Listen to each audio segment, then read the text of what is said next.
Hello বন্ধুরা, সবাইকে শুভ সকাল। তো এখন বাজে প্রায় 7:30টার মতন। তো শুভম ঘুম থেকে ডাকছি তো উঠছে না। ও বলছে মা আমার খুব শরীরটা খারাপ লাগছে, আজকে আমি পড়তে যাবো না, স্কুলে যাবো না। যেই বলেছি ঠিক আছে যেতে হবে না, ঘুম দিয়ে উঠে পড়েছে। উঠে বলছে মা আমি এখন কি করব। তোমাদেরকে দেখাই, চলবো কি করবে আজকে শুভম, হ্যাঁ না? এই দেখো ওই চুপটি করে দাঁড়িয়ে আছে, দেখি। পড়তে যাবে না সে? কেন? তুমি খেলাধুলো করো তো? পড়াশোনাও একটা খেলাধুলার মতন।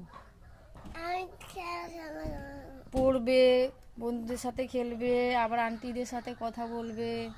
পড়া না পারলে আন্টিকে জিজ্ঞেস করবে যে আন্টি আমাকে এই পড়াটা দেখিয়ে দাও, আন্টি দেখিয়ে দেবে। তারপর সব থেকে ভালো কথা, সৌমন্দির স্কুলে নাচ শিখাচ্ছে না শুভ? কালকে নাচ শিখিয়েছিল আন্টি? তুমি নেচেছিলে? তো শুভমদের স্কুলে ফাংশন হবে, শুভম স্কুলে নাচবে কি? শুভম স্কুলে প্রোগ্রাম করবে।